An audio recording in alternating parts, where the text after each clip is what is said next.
गरूबे इश्क एपिसोड 7। एक रोज फातिमा अपनी दोस्त और सपा की खवातीन के साथ काम खत्म करके वापस आ रही थी कि एक खातून ने फातिमा के घर की तरफ इशारा करते हुए कहा, फातिमा, वो बरादर हिम्मत है जो तुम्हारे घर से बाहर निकल के आ रहे हैं। फातिमा ने देखा, वो इब्राहिम नहीं थे, वही लंबे कद का आदमी था और जीन्स की पैंट और कोट पहने हुए था।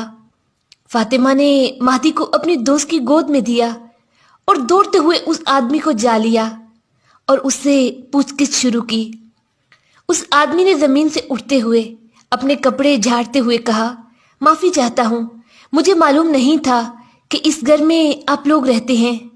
हम यहाँ मरम्मत और तमीरात का काम करते हैं। जंग शुरू होते ही सब यहाँ से चले गए। इस घर के 2 दरवाजे खराब हैं। हम नहाने के लिए इधर आया करते हैं।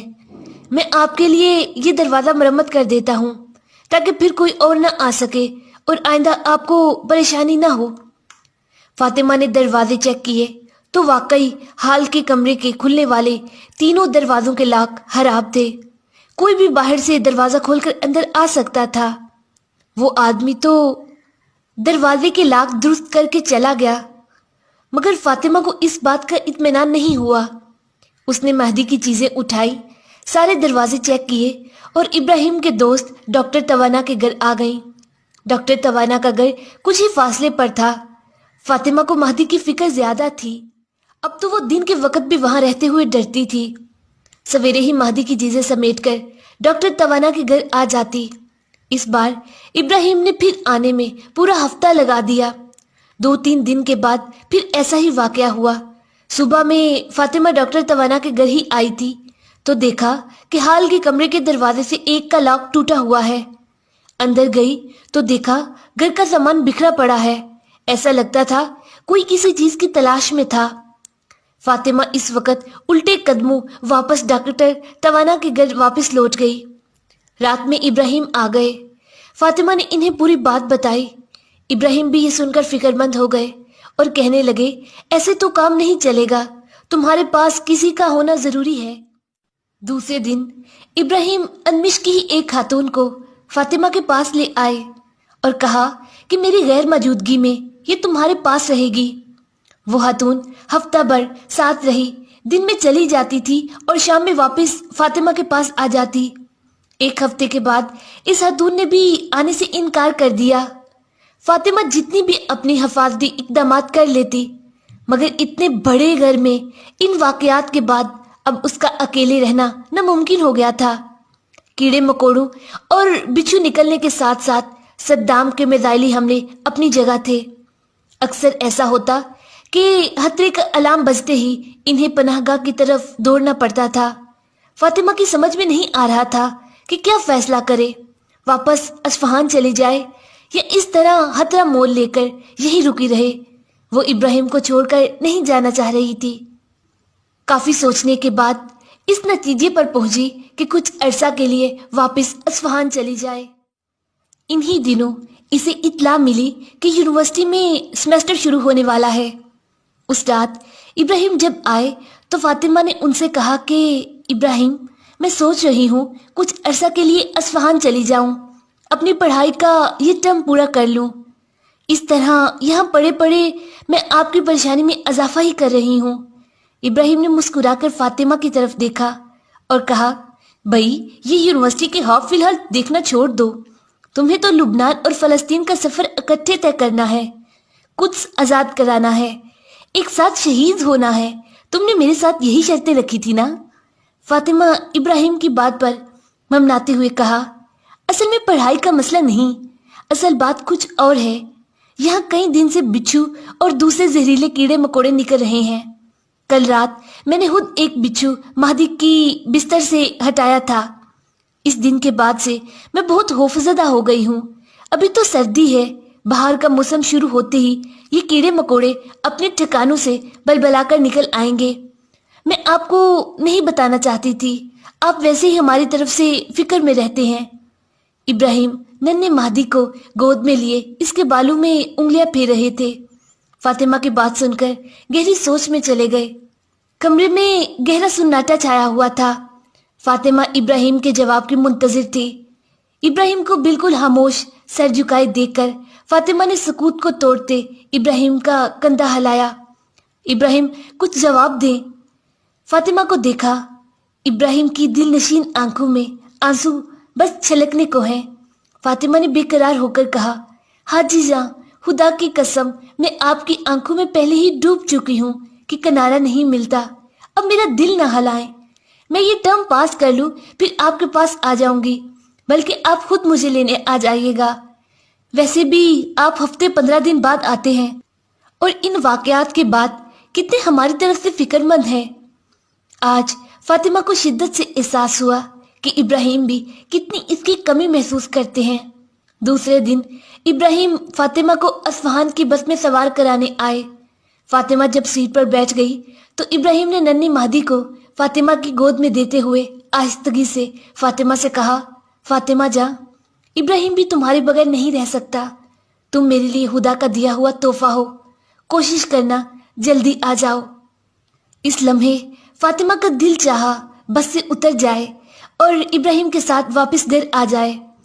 फातिमा अस्फहान आ गई, मगर दिल इब्राहिम में ही अटका हुआ था। क्लास में भी उस्ताद लेक्चर दे रहे होते और इसके सामने हाजी का गर्दो गुबार से अटा हुआ चेहरा घूमता रहता।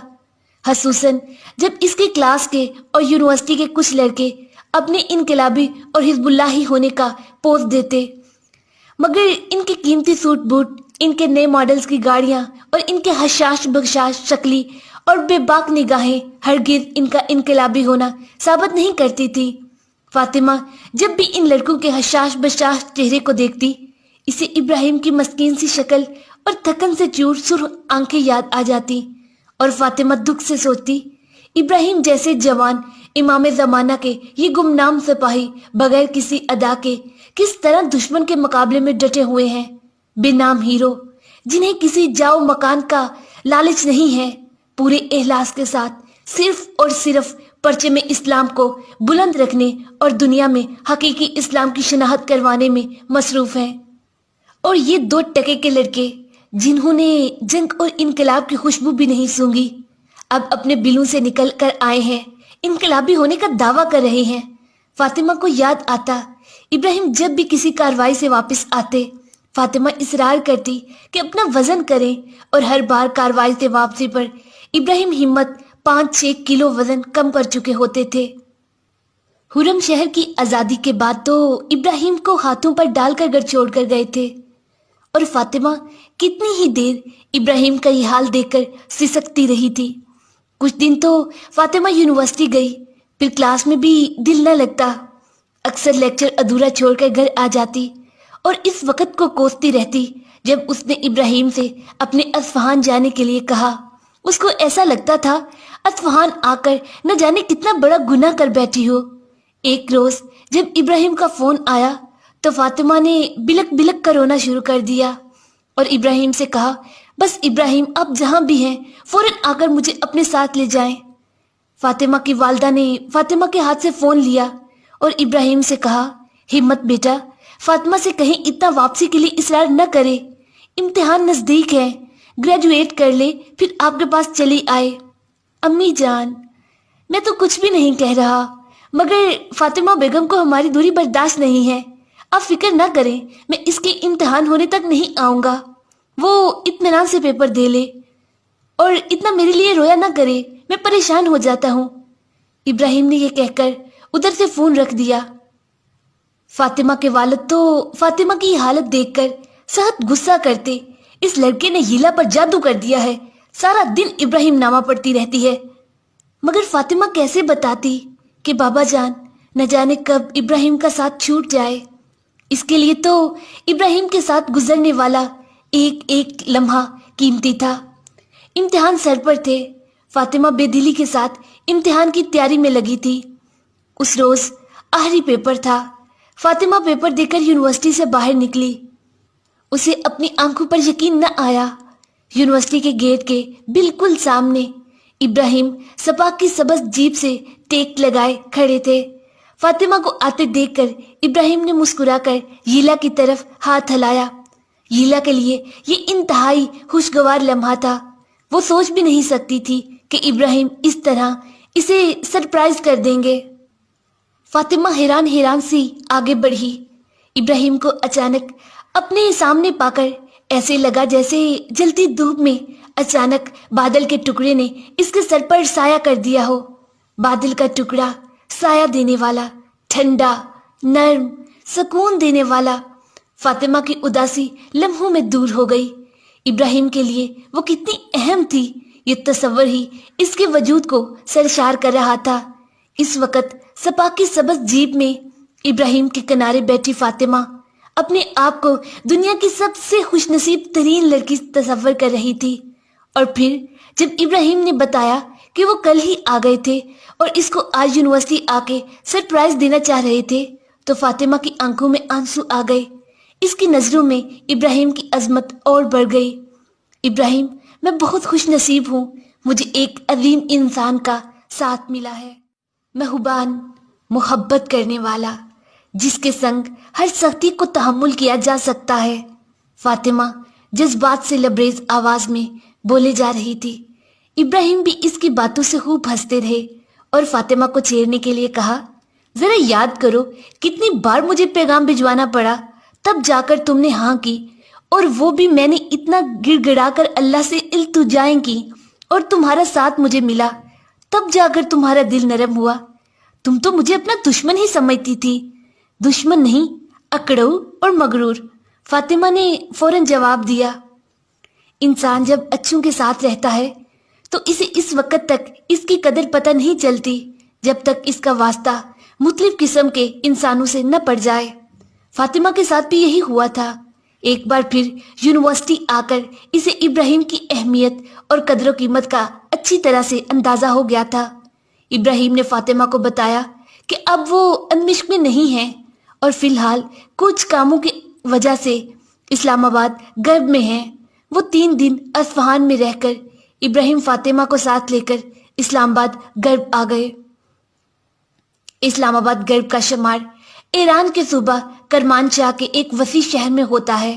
1980 میں ایران پر صدام کی 8 سالہ مسلط کردہ جنگ میں 300 سے زیادہ مرتبہ اس شہر پر میزائلی اور ہوائی حملے ہوئے، جن میں 1200 کے قریب افراد اس شہر میں اپنی جان سے ہاتھ دھو بیٹھے۔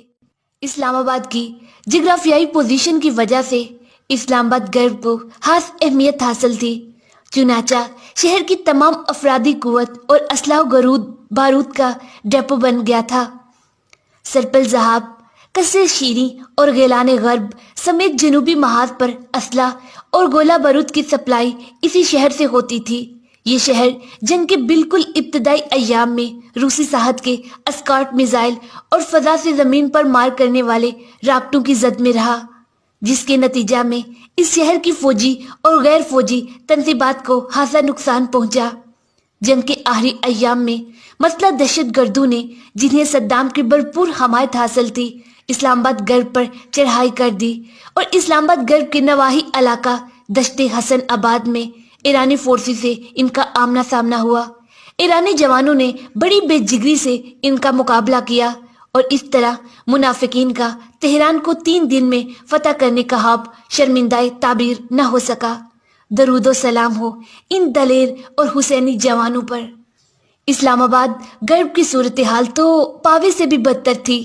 صدام کے میزائلوں کی بارش اور منافقین کی بے گناہ افراد کی قتل و غارت، اس تنہائی میں خدا کے بعد ابراہیم ہی اس کے مونس و غمخوار اور ہمدرد تھے۔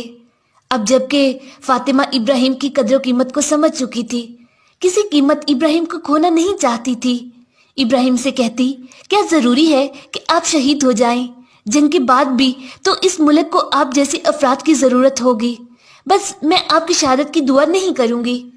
جتنی شدت سے آپ کو شہادت کی پیاس ہے، اتنی ہی شدت مجھے بھی ہے۔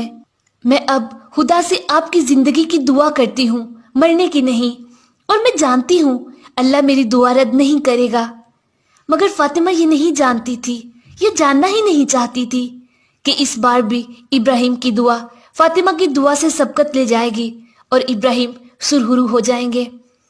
ابراہیم اکثر کہتے، فاطمہ یہ تم متضاد باتیں کیوں کرنے لگی ہو؟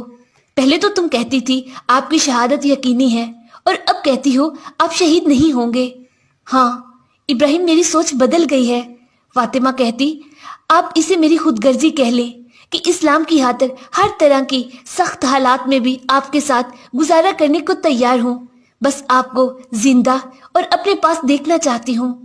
آپ انقلاب اسلامی کا سرمایہ ہیں، آپ کو اسلام کے لیے بہت کام کرنا ہے، پھر کیوں شہادت کی آرزویں کر رہے ہیں؟ میں دعا کروں گی خدا آپ کو لمبی عمر دے تاکہ ہم دونوں مل کر اسلام کی خدمت کر سکیں۔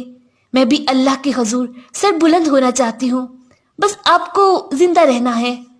ابراہیم فاطمہ کی ان باتوں کا کوئی خاص جواب نہ دیتے، بھلا ایسا ہو سکتا تھا کہ ابراہیم اور شہادت کی آرزو نہ کریں؟ اسلام آباد غرب کی صورتحال بہت خراب تھی۔ صرف فاطمہ ہی نہیں بلکہ اس وقت بیس میں موجود تمام سپاہیوں کی بیویاں سخت حالات سے گزر رہی تھیں۔ چھاؤنی سے باہر بھی یہی حال تھا۔ فاطمہ کا دوسرا بیٹا مصطفیٰ بھی اسلام آباد غرب میں پیدا ہوا۔ مہدی 1 سال کا ہو چکا تھا۔ ابراہیم کی ڈیوٹی اتنی سخت تھی کہ بعض اوقات 10 دن تک گھر نہیں آتے تھے۔ حملے کا سائرن بجتے ہی دونوں بچوں کو لے کر پناہ گاہوں کی طرف دوڑنا۔ اکثر ایسا بھی ہوتا کہ بمباری کی وجہ سے کئی دن تک دودھ کی گاڑیاں نہیں آتی۔ بیس میں چھوٹے بچوں کے بھوک سے بلکنے کی آوازیں گونجتی رہتی، اور فاطمہ ننھے مہدی کو کئی دن لوبیا یا چھولوں کا پانی بوائل کر کر پلاتی رہتی۔ مگر فاطمہ کی طرح باقی سپاہیوں کی بیگمات بھی ان سخت ترین حالات کو صبر و تحمل سے گزار رہی تھیں۔ ابراہیم ہر 2-3 دن کے بعد فون ضرور کرتے، جلدی صرف 2 جملوں کے بعد، یعنی فاطمہ کیسی ہو، بچے ٹھیک ہیں، میں خیریت سے ہوں، پریشان نہ ہونا۔ اگر خود فون نہیں کر پاتے تو اپنے کسی ساتھی سے کہہ دیتے کہ فون کر کے خیریت کا میسج پہنچا دے۔ جس شہر بھی پہنچتے وہاں سے فون ضرور کرتے، فاطمہ میں ابھی دل جان میں ہوں، تم ٹھیک ہو نا؟ میں ابھی اصفہان میں ہوں، میں ابھی کرمانشاہ میں ہوں۔ ایک بار ابراہیم ہمت کے ایک دوست نے بتایا کہ ہم ایک شہر سے دوسری طرف جا رہے تھے کہ راستے میں گاڑی خراب ہو گئی اور گاڑی ٹھیک کرنے میں تقریباً آدھا گھنٹہ لگ گیا، مگر سردار ابراہیم کی بے چینی دیکھنے والی تھی۔ بالآخر جو بات وہ آج تک زبان پر نہیں لائے تھے وہ انہوں نے اس روز کہہ ہی دی کہ گاڑی ٹھیک کرنے میں ذرا تیزی دکھائیں، مجھے خیریت کا فون کرنا ہے، ہانم پریشان ہو رہی ہوں گی۔ ابراہیم بہت بلند کردار کے تھے۔ جب گھر آتے تو انتہائی تھکن کے باوجود مستقل ہنستے بولتے رہتے تھے۔ جب تک گھر میں رہتے فاطمہ کو گھر کے کسی کام کو ہاتھ نہ لگانے دیتے، سب کام اپنے سر لے لیتے، بچوں کو نہلاتے، ان کو فیڈر تیار کرتے، انہیں پلاتے، بچوں کو سلاتے، ان کے کپڑے بدلتے، بچوں کے ساتھ خوب کھیلتے۔ فاطمہ لباس دھوتی تو اس کے ساتھ اس کا ہاتھ بٹھاتے اور اسے ڈوری پر اس کے ساتھ پھیلاتے۔ دسترخوان بچھانا، اٹھانا، کھانے کے برتن دھو کر رکھنا، یہ سب کام ابراہیم بہت ہی محبت سے انجام دیتے۔ فاطمہ کو ابراہیم کا اس طرح گھر کے کام نپٹانا بالکل بھی پسند نہ تھا۔ وہ ابراہیم کو قسمیں دیتی رہتی کہ آپ اتنے تھکے ہوئے ہوتے ہیں، بس آرام کیا کریں، میں مستقل گھر میں ہوتی ہوں، یہ سب کام میری ذمہ داری ہیں۔ محاذ پر آپ اتنی مشکلات تحمل کرتے ہیں، مجھے اچھا نہیں لگتا کہ آپ گھر کے کام بھی کریں۔ فاطمہ کی بات سن کر ابراہیم کہتے، فاطمہ جاں، شرمندہ تو میں ہوں تم سے، خدا مجھے معاف نہیں کرے گا، میں تمہارا اور ان 2 معصوم بچوں کا حق ادا نہیں کر پا رہا۔ تمہارا حق میری گردن پر کہیں زیادہ ہے۔ میرے بعد تمہارے لیے کانٹے ہی کانٹے ہوں گے جو تمہیں تنہا اپنی راہ سے ہٹانے ہوں گے۔ بس یہ جو چند روز میں تمہارے ساتھ ہوتا ہوں، چاہتا ہوں تمہارا بہت خیال رکھوں، تمہیں بہت محبت دوں۔ پھر بہت ہی محبت سے فاطمہ سے کہتے، فاطمہ جاں، میں جنگ ختم ہونے سے پہلے ہی ختم ہو جاؤں گا، ورنہ مطمئن رہو اگر زندہ رہ جاتا تو ان گزرنے والے دنوں کی ایسی تلافی کرتا کہ تم حیران رہ جاتی۔ بس جتنے دن میں گھر میں رہا ہوں تم میرے آس پاس رہا کرو اور گھر کے کسی کام کو ہاتھ مت لگایا کرو۔ اور فاطمہ ابراہیم کی اپنے لیے یہ وحلانہ محبت اور بچوں سے بے پناہ لگاؤ دے کر سوچتی، خدایا ये मोहब्बतें तो तूने दिलों में डाली है ना, मैं जो इब्राहिम के साए से भी चिढ़ती थी, आज इब्राहिम के बिना सांस लेने का भी मेरे लिए महाल है। ए मेरे अल्लाह, क्या तू इतनी आसानी से इन्हें अपने पास बुला लेगा? क्या तू इसे जिंदगी गुजारने की मोहलत नहीं देगा? इस्लामाबाद गर्भ की सूरत हाल बहुत खराब हो चुकी थी, कहीं भी अमन नहीं था। सद्दाम के मिसाइल और हवाई हमलों की वजह से अक्सर पनाहगाहों भी तबाह हो चुकी थी। खाने पीने की चीजें खरीदने के लिए छोनी से बहुत दूर जाना पड़ता। बेस में रहने वाले सिपाहियों की अक्सर बेगमात अपने अपने शहरों को वापस चली गईं। फातिमा और भी तन्हा हो गई। इतना सहज टाइम तो उसने पावे, दरफोद और अनमिश में भी नहीं गुजारा था। मगर इस बार फातिमा अस्फहान से जब वापस आई थी तो इसने अहद कर लिया था कि किसी सूरत भी इब्राहिम को तन्हा नहीं छोड़ना है। इब्राहिम में जाहिर होने वाले कमालात फातिमा को अपनी तरफ खींच रहे थे। आशिक वही होता है जो किसी माशूक की मजजूबियत में आ गया हो, मोहब्बत इसकी रग रग में चली गई हो। आशिका नामी जड़ी बूटी दरख्त पर चढ़कर इस पर छाकर इसे छुपा लेती है, अपनी गजा इसी दरख्त से लेती है और बिलाहर इस दरख्त को खत्म कर देती है। इस वजह से इस हालत को इश्क कहते हैं। जब मोहब्बत पूरे वजूद को घेर ले और जरा जरा इसके वजूद को खत्म कर दे तो कहते हैं आशिक है। इस हालत में इंसान का अपना एहतियार खत्म हो जाता है, वो इसी का मजजूब हो जाता है जिसकी कशिश में आ गया हो। फातिमा के साथ भी ऐसा ही कुछ हुआ था। वो अपनी हस्ती को इब्राहिम के बगैर नामुकम्मल और नाकिस समझ रही थी। वो ये भी जानती थी कि इसके इश्क में और इब्राहिम के इश्क में बहुत फर्क है। इब्राहिम इश्क हकीकी तक पहुंच चुके थे और फातिमा को तो अभी इस मंजिल तक पहुंचने के तोलानी रास्ता तय करना था और फातिमा इब्राहिम का हाथ थामकर इस रास्ते को तय करना चाहती थी। एक बार इब्राहिम कार्रवाई के लिए फ्रंट लाइन पर गए हुए थे। महीना होने को आया था और इब्राहिम का सिर्फ एक बार फोन आया था। वो जिस जगह पर थे राब्ता नहीं कर सकते थे। फातिमा के दिल में आशोक बरपा था। हर आकत पर दरवाजे की तरफ दौड़ती, रातों को जाग कर रोती बिलकती और इब्राहिम की सलामती के लिए दुआएं करती। उस एक महीने में रो रो कर फातिमा की आंखों में हल्के पड़ चुके थे। फातिमा इतनी कमजोर हो गई थी कि चंद माह के मुस्तफा को दूध पिलाना मुश्किल हो गया था। ये कैसी आग थी जिसने फातिमा का तन मन जला कर रख दिया था। फातिमा जो इब्राहिम से ज्यादा अपने आप को हिजबुल्लाही होने का दावा करती थी, जो अपने घर वालों की मुखालफत मोल लेकर और शौक शहादत लेकर पावे चली आई थी, अब उसे ऐसा लगता था कि इब्राहिम के मुकाबले कुछ भी नहीं है। इब्राहिम समंदर है और वो कतरा। इस रोज इब्राहिम के एक अजीज अपनी फैमिली के साथ मिलने आ गए। फातिमा का हाल देखकर वो बहुत परेशान हो गए। किचन में कुछ बनाने हुए इब्राहिम की तरफ उसका ध्यान था। खाना बनाते बनाते अचानक फातिमा को सख्त घबराहट महसूस हुई। फातिमा ने काम वहीं छोड़ा और कमरे में आकर 2 रकत नमाज पढ़ी इब्राहिम की सलामती के लिए और रो रो कर खुदा से दुआएं की कि इब्राहिम खैरियत से वापस आ जाएं।